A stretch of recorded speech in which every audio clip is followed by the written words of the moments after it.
Y bueno, pues ahora me gustaría comenzar a introducir a nuestra siguiente panelista, que es Claudia Quintanilla, originaria de Perú, una reconocida cofundadora y directora de operaciones en Rexti de Perú y próximamente Canadá, plataforma digital de intercambio de divisas. Claudia ha residido en varios países y es ingeniera en computación y sistema con estudios en e-business, tecnologías de la información y gestión de proyectos.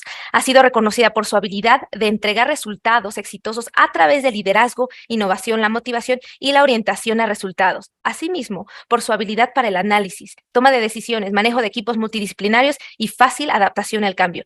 Claudia es miembro del Comité Pro Mujer en Ciencia y Tecnología en Perú. Tiene experiencia en gestión de información y riesgo operacional y fue vicepresidenta de aliados y gremios en la Asociación de Perú FinTech en diciembre de 2020. Y bueno, Clau, ya te veo por aquí, por lo que te doy esta calurosa bienvenida y te paso el micrófono. Bueno, y no sabemos dónde te encuentres el día de hoy, ya que hace unos días estabas en Río, en Brasil, dando una ponencia, unas palabras de apertura en una de las conferencias de tecnología más importantes en Europa y que por primera vez fue traída en Latinoamérica. Entonces me gustaría darte la bienvenida, te invito aquí a pasar a mi sala de café para que empecemos a hablar. Listo, mira Ya aquí. está. Pero ¿desde dónde nos ves? Porque el día de ayer creo que estabas viajando en avión de regreso y tienes otra Sí, ponencia, entonces pues mira, muchísimas sí. gracias por tu tiempo y que nos hayas abierto un espacio. Buenas, no, ahora sí estoy en Lima. Entonces, nada, Adri, la verdad, con mucho gusto estar aquí para empoderar a más mujeres. Ahora estamos en el sector automotriz, ¿verdad? Creo que hace unos días estabas, bueno, en Río, en el sector de tecnología. Bueno, pues una de las ponencias o eventos más importantes de Europa y que lo hayan traído aquí. Coméntanos brevemente cuál fue tu experiencia, cómo lo viviste, cómo fuiste. Bueno, la verdad, primero, muy bueno.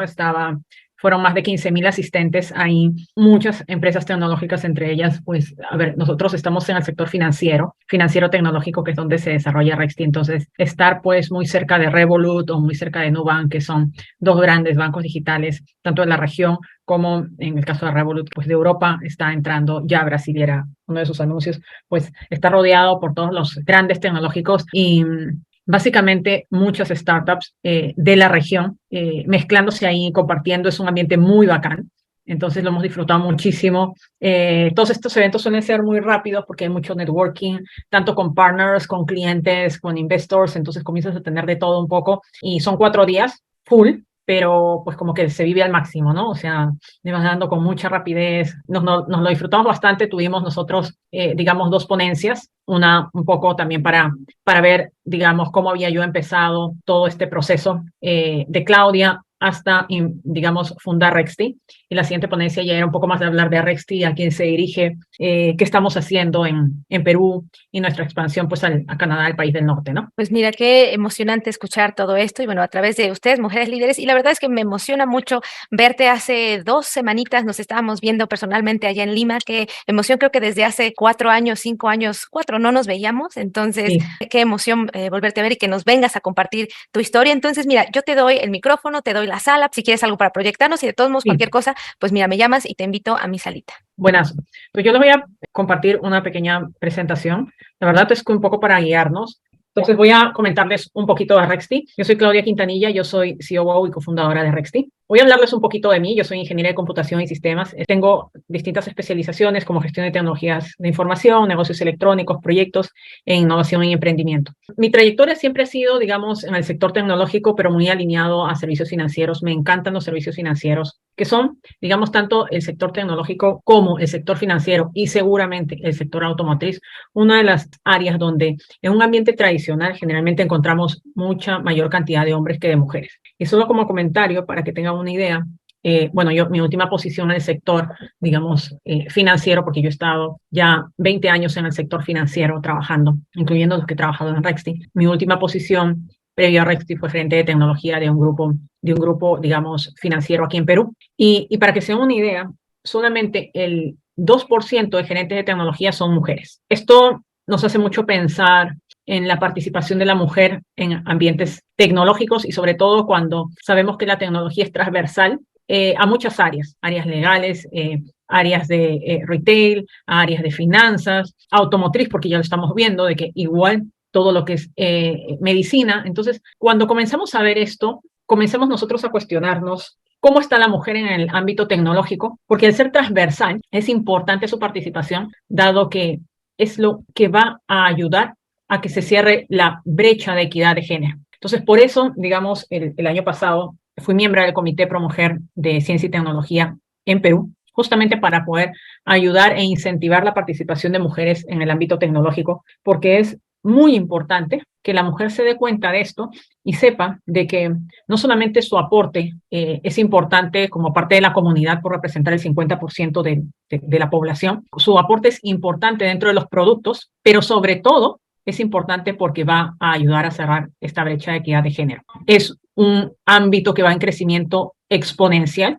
la tecnología, y no nos podemos quedar fuera de ello. Y ahora les voy a comentar un poquito de Rexti. ¿Qué es Rexti? Rexti es una plataforma de cambio de divisas muy enfocada para pequeñas y medianas empresas principalmente, y en el caso particular del país como Perú, también se enfoca en personas, pero porque nos encontramos dentro de nuestras economías, nos encontramos como muy dolarizados. Somos un país donde dentro del país utilizamos tanto los dólares como los soles. En México no es así, sin embargo, las pequeñas y medianas empresas sí lo hacen. ¿Y por qué hacemos esto? Porque consideramos de que gracias a la tecnología nosotros podemos hacer transacciones de cambio de dinero mucho más rápidos, independientemente del banco donde se encuentren los fondos de dólares o la moneda local del país. Es escalable, dado que la tecnología va a soportar que pueda ir a cualquier rincón y comience a escalar rápidamente, y de bajo costo, porque nosotros vamos a trasladar esta escalabilidad a un costo justo para el cliente. Entonces, ¿qué es lo que nosotros o en dónde nos enfocamos aquí? Nos enfocamos en países donde tenemos países de la región de Latinoamérica, se tienen altas tasas de delincuencia si es que uno se traslada con efectivo, ¿no? Entonces tenemos estas altas tasas de delincuencia. Negociar un tipo de cambio también importante porque se invierte tiempo en negociar un tipo de cambio, y las altas comisiones de las entidades financieras que nos cobran un 3%, que muchas veces no nos damos cuenta porque el tipo de cambio, la comisión va inmersa en el tipo de cambio. Entonces no es que tú digas, oye, es un tipo de cambio y me han colocado un fee o una comisión, sino que el tipo de cambio es menos conveniente cuando hay un spread más amplio. ¿Y qué es el spread? Es la diferencia del tipo de cambio de compra con el tipo de cambio de venta. Cuando el spread, que es la diferencia entre esos dos valores, es más amplio, entonces quiere decir que las comisiones son más altas. Yo compro más barato y vendo más caro. Ese es el significado de un spread. ¿Y qué es lo que hace Rexti? Rexti se enfoca a que, dado que todo el proceso va a ser digital, no se va a transferir dinero, no se va a sacar dinero para trasladarlo por la calle, sino que todo se va a hacer de una forma digital, y vamos a disminuir la inseguridad. El tiempo de proceso de la transacción debe durar un máximo de 15 minutos y las comisiones pueden llegar a 0.3%, quiere decir que se pueden disminuir 10 veces una comisión bancaria. ¿Qué es lo que hemos hecho hasta ahora nosotros? Como Rexti tenemos más de 4.000 millones de dólares transaccionados. Nosotros iniciamos operaciones en enero del 2017. Somos líderes de la categoría en Perú y ahora estamos expandiendo a Canadá. Estamos, digamos, a un par de meses de ya poder ser operativos. Así que estamos yéndole con todo ahí.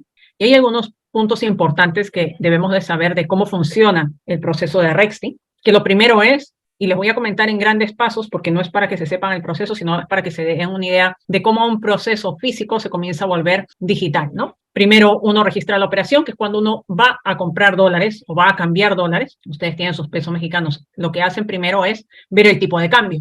Una vez que ven el tipo de cambio, hacen un acuerdo, que normalmente si ustedes se van a una casa de cambio, se van al aeropuerto, el acuerdo es verbal. Ustedes ven el tipo de cambio y dicen, ok, ya, cambio, tantos pesos, dame tantos dólares. Eso es un acuerdo y eso es lo que trasladamos en el registro de la operación. El registro de la operación es un acuerdo entre el tipo de cambio expuesto hasta que se registra, que es lo que el cliente hace. El cliente nos transfiere desde su cuenta, en este caso vamos a hablar de pesos mexicanos, nos transfiere los pesos a una cuenta de Rexti, y el siguiente paso es que Rexti transfiere al cliente dólares americanos en una cuenta indicada. Todo este proceso se tiene que realizar en 15 minutos máximo. A la fecha, de hecho, hacemos más del 70% de operaciones se atienden en menos de 2 minutos. Y aquí hay algo importante, porque esto es, cada vez que me preguntan, ¿cuáles son las lecciones aprendidas o qué es lo que no deberían de saltar cuando uno hace, digamos, un emprendimiento, sea cual sea? Primero son los founders. Hay que tener los founders adecuados y hay que darse el tiempo, porque los founders es básicamente el compromiso que tienen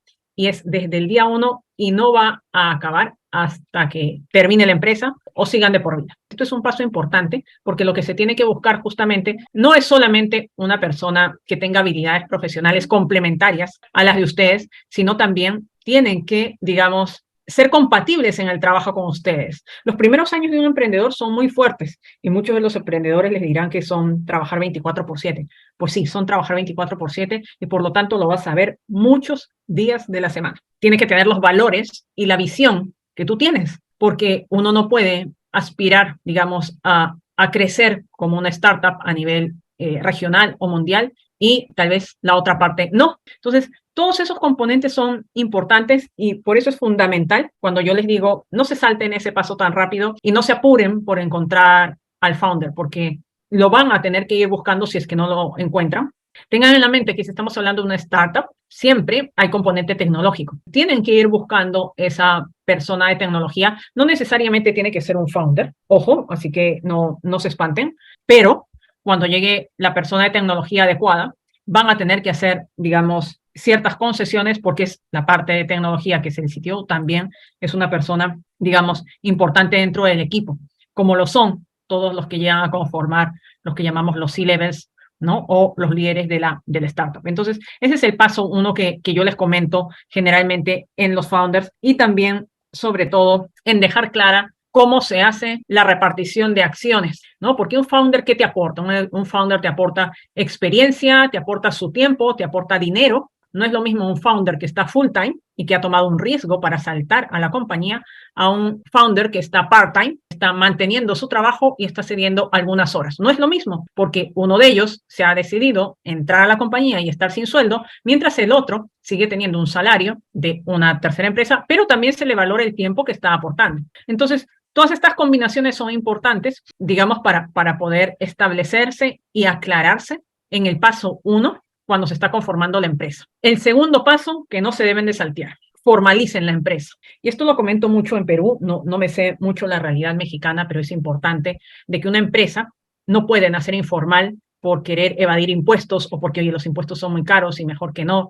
Y miren, o lo hacen el primer día o se les va a complicar, pero de todas maneras. Recuerden que una startup crece aceleradamente. Entonces, en 6 meses su compañía creció y ya es tarde. Entonces, formalícenla desde el día 1 y asuman los costos que tengan que asumir y pónganlo, digamos, en los financials, en el cuadro financiero que tienen que tener para saber cuándo van a llegar a break-even, pero tiene que ser una empresa formal. Es la única forma de ir creciendo, ¿no? Y de ir visionándose como que esta empresa va a crecer. Es un problema no menor el que van a tener cuando lleguen a crecer. El tercer punto, importante también, la normativa. Y es que tienen que tener clara la normativa que regula el sector al que ustedes están entrando. ¿Y cuál es ese? Si están entrando a la industria educativa, si están entrando a fintech, que es en donde yo, digamos, me enfoco. Hay que tener clara la normativa. Si están entrando al sector salud, si están entrando al sector alimenticio, tienen que tener clara la normativa. Y si no hay normativa, tienen que tener claro los riesgos que están asumiendo. Por eso es importante cierta experiencia o a través de asesores que los ayuden en la experiencia, cuáles son los riesgos que hay a mi alrededor en esta industria y qué es lo que tengo que yo proteger. Porque si la normativa no existe, no es un no existe, nos salteamos todo. No es eso. Es básicamente comenzar a colocar ustedes aquellas mitigaciones para poder, digamos, mitigar los riesgos a los que pueden estar expuestos. Y el cuarto paso, y ojo que cuando digo esto, no es un paso tras del otro. Todos comienzan a darse en simultáneo y esto comienza a ser lo divertido de una startup porque acá comienzas a ir pues todo muy rápido. El cuarto paso es la tecnología. Y es que cuando uno empieza y hace un producto mínimo viable muy pequeño, puede que la tecnología que se ve sea mínima. Y es para probar el producto, probar si tiene aceptación, si es que hemos hecho ese product market fit, es decir, si es que expusimos el MVP y efectivamente tenemos clientes que les gusta y que nos van dando retroalimentación y decimos si les gusta y vamos, digamos, creciendo el producto. Cuando uno hace un MVP, probablemente por detrás haya muy poca tecnología, pero cuando vas viendo de que ese producto está siendo aceptado y eso te das cuenta, que tienes que tener un deadline, un tiempo máximo, ¿no? Para, después de haber probado distintas estrategias, poder verificar si el producto ha enganchado o no ha enganchado en el mercado. Y mientras eso pasa y vas validando que tu producto es aceptado, es en ese momento donde tecnología tiene que entrar para poder ver el siguiente paso que quiere automatizar, ¿no? Que va a ser el paso más demandado por el cliente. Oye, este paso lo tenemos que hacer. Entonces, realmente, y hay muchas formas, digamos, de crear una startup y cada startup va a tener su camino.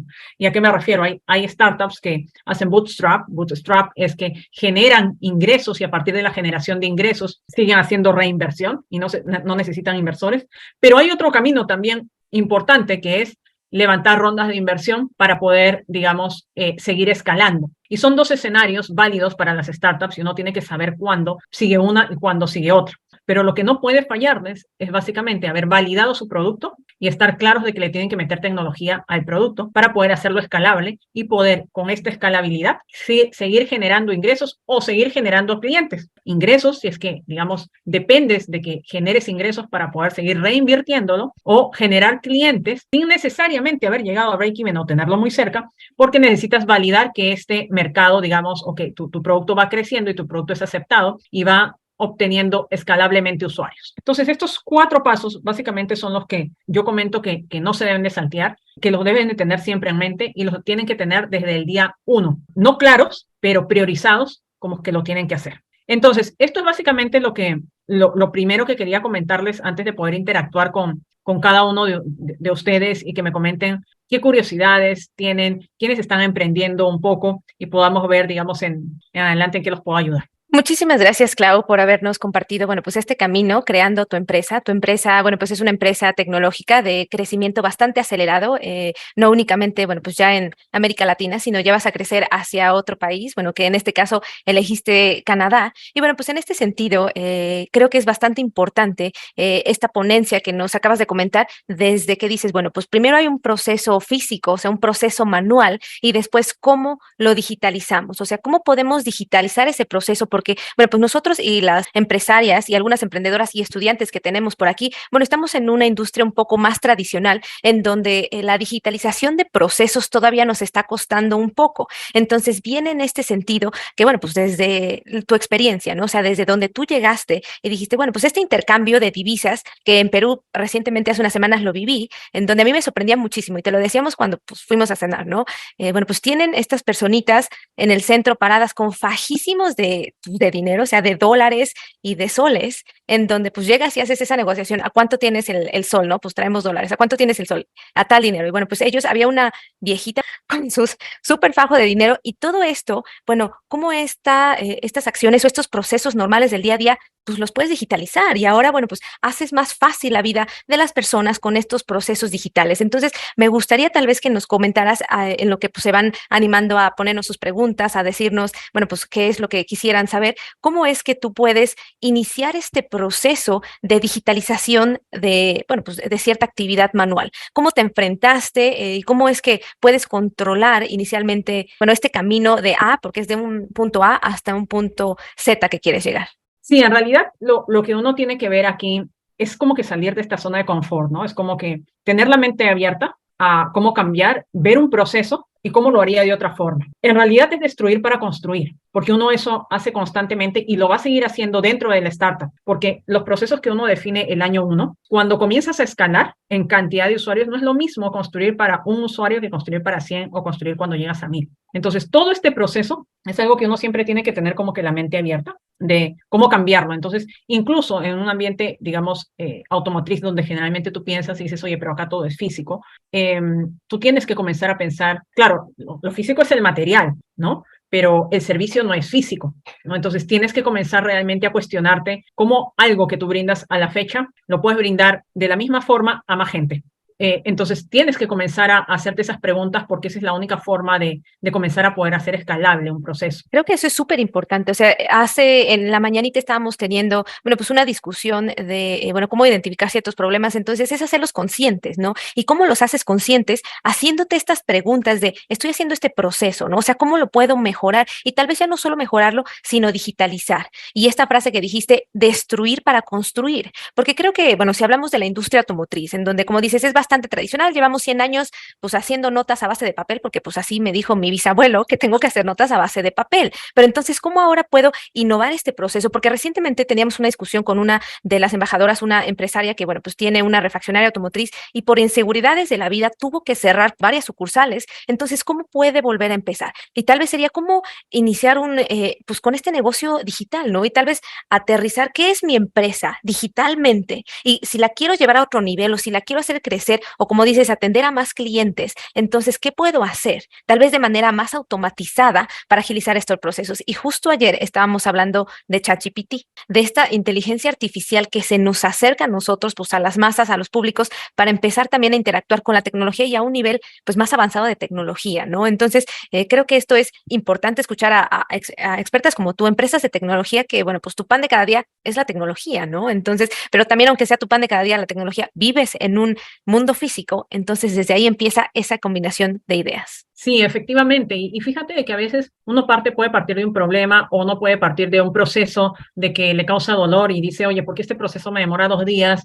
A ver, mejor lo pienso y cómo puede partir esto. O uno puede partir desde el negocio mismo, ¿no? Que decir, oye, quiero generar más ingresos. Entonces, a ver, ¿qué tal si yo les hago recordar a los clientes cuando necesitan un cambio de cierta pieza? Y comienzo a decir, bueno, ¿y qué tal si yo les vendo la pieza también, ¿no? Entonces comienzas a hacer cosas por el estilo, porque eso generalmente a veces tú le dices, digamos, a un dueño de un carro o algo, le dices, oye, te toca el mantenimiento en, qué sé yo, en 6 meses. Y dependes de él si es que viene o no. Entonces tú dices, oye, pero ¿por qué tengo que depender de él? Tal vez yo le tengo que decir, ya se te va a acercar tu día, o va a pasar esto, o lo tengo que concientizar, qué pasa si es que no llega a hacer el mantenimiento, o qué piezas hay en el mercado, cuáles son las más baratas, qué le gusta. Entonces comienzas a crear modelos de negocio alternos al que tú tienes y ahí lo que haces es brindar un mejor servicio. Entonces, hay distintas formas de comenzar a crear negocio, que puede ser a partir de un problema del mercado, que puede ser a partir de un proceso que te demora mucho, o puede ser simplemente que tú digas, quiero generar más ingresos a mi compañía porque necesito seguir creciendo. Muy interesante esto de los negocios alternos, porque ¿cómo puedo crecer una empresa? Bueno, pues con modelos de negocios alternos, no necesariamente o sea, cuando hablamos de modelos de negocio, o sea, no una empresa alterna, sino dentro de tu empresa. ¿Qué es lo que haces? ¿Y cuál es otra manera que puedes comenzar a generar ingresos? Esto precisamente estamos, bueno, pues haciendo, pues no en nuestra empresa únicamente de tecnología, sino en nuestras empresas físicas, en nuestro taller automotriz, nos estamos empezando a preguntar, ¿qué modelo de negocio alterno nosotros podemos ofrecer? No para crear un nuevo producto o servicio, porque creando un nuevo producto o servicio necesitas invertir, pero con lo que ya estás haciendo, bueno, generar un modelo de negocio alterno, un nuevo revenue stream, que es este camino de ingresos que puedes atraer hacia tu empresa. Y bueno, pues una de las preguntas es, ¿qué principios tal vez podrías relacionar en tu empresa que son transmutables a la industria automotriz, que tal vez es una industria más tradicional? Bueno, aquí primero el principio yo creo que es bastante básico, ¿no? Y es siempre el uso de tecnología. O sea, nuevamente parto de que la tecnología nos va a hacer cambiar absolutamente todos los sectores. Entonces, el uso de la tecnología y cómo lo aplicamos nosotros es importante para mantenernos delante. No solamente delante, sino que brindar un mejor servicio al cliente, porque nuestros clientes interactúan con tecnología. O sea, nuestros clientes ya interactúan con la tecnología y tu cliente, tú te tienes que mantener pues como que a la par de ellos, porque ellos ya están inmersos en la tecnología. Un cliente que va, digamos, a hacer mantenimiento a un auto, maneja sus cuentas en entidades financieras, tiene sus contactos en WhatsApp, hace compras en línea. Entonces, inconscientemente ya te está comparando con otros sectores. Entonces, ¿cómo lo haces tú si tu sector sigue siendo un mantenimiento físico o, oye, solamente te veo porque se te malogró tal pieza o te chocaron el auto? Y recuerden de que la industria automotriz también avanza. O sea, tal vez a veces no es tangible para nosotros porque tú dices, ya, pero sí, el auto que se maneja solo no está aquí. Yo no lo veo, a mí me siguen llegando mis clientes. Sí, pero existe e impacta la industria automotriz. Impacta también, digamos, las aseguradoras, ¿no? Las aseguradoras que te venden, digamos, un seguro para autos por horas. Si cuántas veces ha chocado y van viendo, dependiendo, pues te hacen una trazabilidad personalizada y dependiendo de eso te venden un seguro. Entonces, todo esto comienza a impactar para tú saber el tipo de servicios que también tus clientes están, digamos, están acostumbrados a tener. Entonces, por eso digo que sí es importante no medirte contra, oye, este es nuestro sector y no, aquí no hay mucho avance tecnológico, sino es compararte con los servicios que utiliza este cliente, ¿no? Entonces, podemos seguir modelos de negocios, de retails, bancos digitales, ¿no? Para poder, digamos, establecer y elevar, digamos, nuestro estándar de servicios, porque es algo que valoran los clientes. Claro, y creo que es muy importante lo que dijiste, que el que no lo vea no significa que no exista, que no esté aquí, porque podemos retomar ejemplos, por ejemplo, de, bueno, pues empresas que desaparecieron y ellos pensaron que fue de la noche a la mañana, por ejemplo, Blockbuster. Blockbuster era una empresa aquí en México, yo me acuerdo, era niña todavía, y para rentar películas, yo iba a esta tienda de Blockbuster y me encantaba ir, porque me encantaba ver las miles de películas que tenían ahí, y de repente cuando llega Netflix, se lo lleva de calle y ellos en un parpadeo ya no tenían, bueno, pues negocio. Y de hecho escuché, no recuerdo dónde, creo en Estados Unidos, al fundador de Netflix que decía, yo le escribía al director de Blockbuster, o sea, le escribí cuando yo era nada, le dije, oye, ¿por qué no nos unimos? Me gustaría hacer una maquinita fuera de los centros comerciales en donde elijas tu película y después la regreses. Y le dije, bueno, pues si yo quisiera hacer algo así, niño, pues yo ya lo hubiera hecho, a ti no te necesito. De repente, bueno, pues lo que no ves no significa que no existe y pues unos años después la empresa tronó y ya no ves ninguno. Ya tal vez las generaciones nuevas que nos están escuchando ahorita no saben qué es Blockbuster, pero en eso es lo que estás diciendo, el que no lo vea no significa que no exista. Entonces, ¿qué es lo que nosotros como empresa tradicional tal vez ya no debemos únicamente de ver pues a nuestra industria que de todos modos sigue avanzando? Tal vez no lo estamos viendo aquí junto, pero ¿qué es lo que podemos hacer para ver? ¿Qué podemos ofrecer? Y además nuestros clientes, si pensamos en ellos, pues todo el mundo tiene celulares, todo el mundo utiliza, pues estamos teniendo esta conferencia virtual, que tú fuiste a una conferencia física increíble, pero bueno, pues ahora tal vez no podemos ir a Río, pero pues desde Río te trajimos aquí y ya nos estás hablando, nos estás escuchando, estamos teniendo esta conferencia. Entonces, ¿qué podemos hacer para innovar? Hay que hacer mucho benchmark, ¿no? Hay que ver hacia afuera. Hay que ver afuera en nuestro sector y hay que investigar qué se está haciendo. Hay modelos de negocio, digamos, similares a los nuestros en la misma industria que tenemos que comenzar a ver y ver cómo se aplican y personalizarlo un poco al país, ¿no? Tropicalizarlo. Pero es tarea, digamos, de nosotros dentro del sector comenzar a ver eso, a investigar eso. Y eso es lo que nos ayuda, ¿no? Lo que nos ayuda, digamos, a repensar y a cambiar. Yo creo que eso va a cambiar porque en el momento que nosotros no cambiemos, y eso, pues tal vez no es que ya estén revolucionando, pues, que el día de mañana nuestro taller automotriz o nuestras refaccionarias van a desaparecer, pero es cierto que, bueno, pues con un incidente, y eso, pues hablábamos de la inseguridad también, pues esta empresaria tuvo que cerrar 4 locaciones físicas, ¿no? Entonces, en cualquier momento creo que algo puede pasar, que necesitemos repensarnos las cosas y qué mejor desde el inicio, que no dependa, o sea, no poner tal vez todos los huevos en una sola canasta, sino diversificar tal vez con estos diferentes modelos de negocio para que mi empresa pues no sea como la de Blockbuster, donde de repente abro los ojos y ya no existimos, ¿no? O sea, entonces, si yo quiero estar aquí, quiero continuar esta empresa, este legado y crecer, tal vez ya transformarme, porque un negocio tradicional, pues sí, también puede tener su propia startup. Hablamos de startup, digamos, es un negocio también, pero un negocio un poco más digital, no un poco más, digitalizado, no tradicional. Entonces, ¿cómo puedo, si es que quiero crecer la empresa, desarrollar esto? O tal vez si me quiero quedar como una empresa igual física o en un modelo tradicional, pero si quiero seguir acá, ¿cómo puedo seguir avanzando y, bueno, pues ir a un siguiente nivel? Entonces, aquí hay otra pregunta que, bueno, pues nos gustaría que nos compartieras tu historia personal y profesional, incluyendo los desafíos que has enfrentado tal vez en tu industria como mujer y el mundo empresarial. Sí, bueno, a ver, yo tuve una carrera corporativa en el área financiera. De verdad, a mí me gusta mucho el área financiera porque las finanzas impactan en la economía de las personas y esto impacta básicamente en nuestro entorno familiar, en nuestra sociedad, y eso es lo que me gustan de las finanzas, ¿no? Entonces, digamos, yo estoy bastante involucrada en lo que es la industria financiera. Luego de ello decidí implementar lo que es una plataforma de cambio de divisas en el 2016. Yo tengo 3 niños, así que siempre a veces digo que Rexti es mi cuarto niño, pero bueno, hay una función básica que es la división de ser cofundadora con roles también como madre, ¿no? Que uno tiene que saber dividir y al comienzo de un emprendimiento es algo súper difícil, ¿no? Porque, digamos, son muy demandantes ambos. Y creo que enfocarse en el concepto de calidad versus cantidad es importante para una paz mental, ¿no?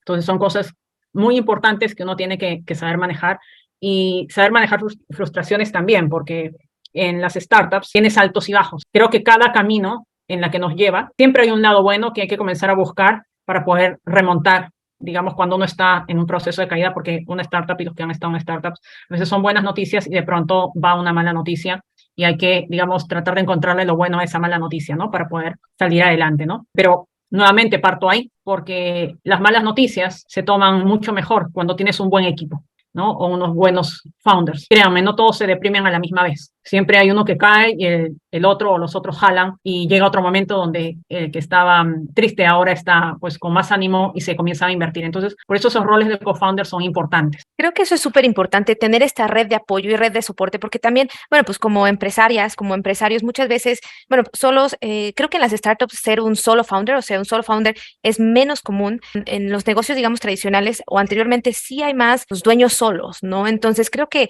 ahí esos dueñas o dueños solos cuando no tienen ese apoyo en donde me puedo apoyar, pueden vivir esta experiencia más difícil, porque lo que dices es cierto, cuando tienes este equipo, no todos nos deprimimos al mismo tiempo, o sea, efectivamente hay algo malo y creo que, bueno, pues eso lo veo también con mi equipo, con mi socio, que bueno, somos dos, pues en varios emprendimientos que hemos hecho, empresas, y cuando alguno de nosotros está bajo el otro, te dice, no, pues venga, no pasa nada, podemos hacer esto, etcétera. Entonces creo que es súper importante construir ese equipo que te apoye en estos altos y bajos momentos, bueno, pues para seguir adelante. Y otra cosa importante es esto que dices, ¿no? Eres mamá de 3 hijos y tu cuarto hijo es Rexti, es lo que me habías comentado, y al mismo tiempo que pues nació Rexti, pues tu empresa de alto crecimiento, nació tu bebé. Entonces tenías 2 hijos al mismo tiempo. Entonces es enfocar calidad versus cantidad. Y ese, de hecho, es la ponencia o el panel de discusión que tenemos en este siguiente, bueno, pues lapso, en donde pues vamos a invitar a un panel de mujeres exitosas, igual empresarias, que han sabido, bueno, pues crear este balance,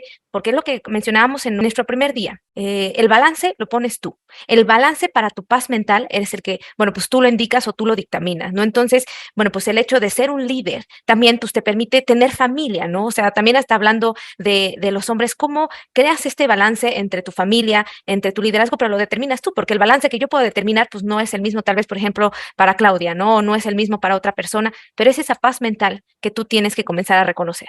Muchísimas gracias, Clau, por habernos compartido en este momento, bueno, pues todas estas experiencias. Te mandan, bueno, pues saludos y corazones, aplausos. No estamos físicamente, no los puedes escuchar, pero pues aquí ves todos los corazones y aplausos virtuales.